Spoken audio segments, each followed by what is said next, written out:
Here it comes. She'll give you the. Okay, so my project was on James Monroe, and he's known for the era of good feelings. So he was born in Virginia, 1758, and he dies in 1831. So he was the last of the Revolution generation. So that means out of all the people who were a part of the Revolution, who even fought, he was the last of them to really be really influential. So first of all, before he was president, he was governor and senator of Virginia. And then he's known to be the prodigy of Thomas Jefferson, because, I mean, he was totally influenced by Thomas Jefferson in so many ways. And first signs of where he really found, I guess, like a love for Thomas Jefferson was when he helped negotiate the Louisiana Purchase for him. So that was a big deal for Monroe. So this whole idea why Monroe's presidency was so, I guess, it was so crazy in a way was because he served for 2 terms under one party. So basically there was no competition for him at all to be president. So that was a pretty big deal, especially during that time, since he was the 5th president of the United States. And it was basically he would happily serve for 2 terms. So basically my thesis is that all of Monroe's accomplishments are only due to his works in opening the country's land in the minds of Americans.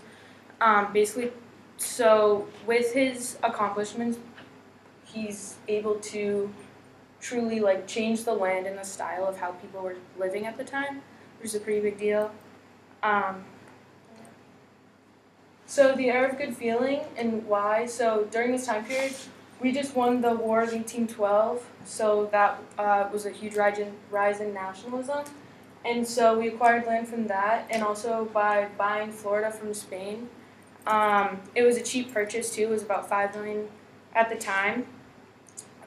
So now this creates no more foreign European countries have territory in America. So that was a huge step in the right direction, especially when it came to widening America.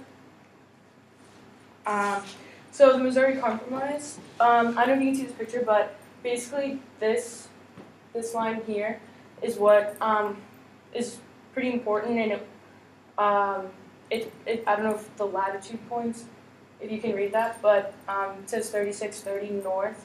So basically the 3 parts where that Maine breaks away from Massachusetts and becomes an independent, free slave state, so no slavery. Missouri is now a part of the Union, so this area here, and then the remaining property north of here is now no more slavery. So this is where it truly starts to divide north and south for the future. So this kind of brings up the first ideas of prohibiting slavery. An example of that's Maine. So he's pushing it a lot more now.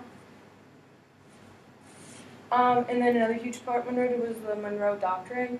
So that also had 3 ideas. So that means no more colonization under European power, no more involvement with European warfare, and Monroe threatens leaders of Europe not to invade or interfere with new independent states within Latin America. So this whole idea on foreign policy, America's kind of starting to step in with other countries who don't have as much say. So kind of be a leader for them in a way, another influence.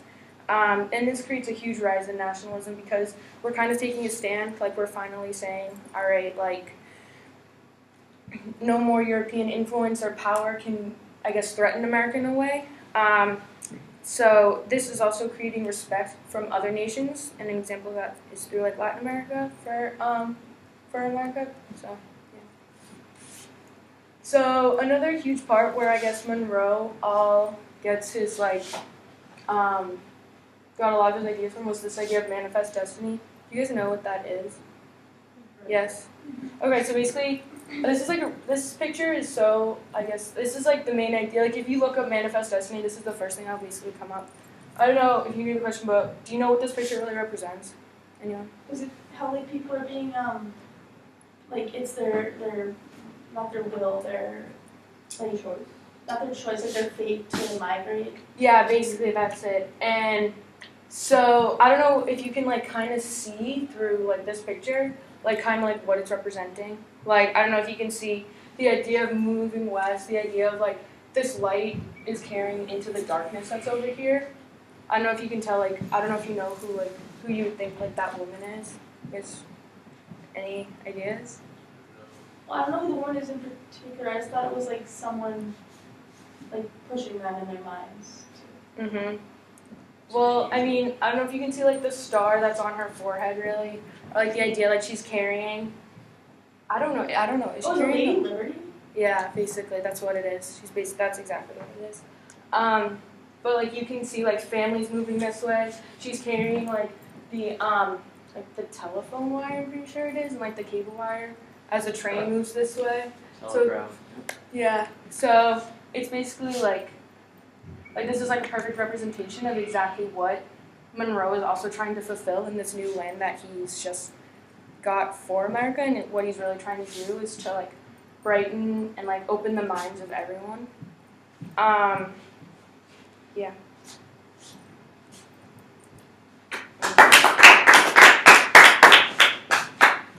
All right.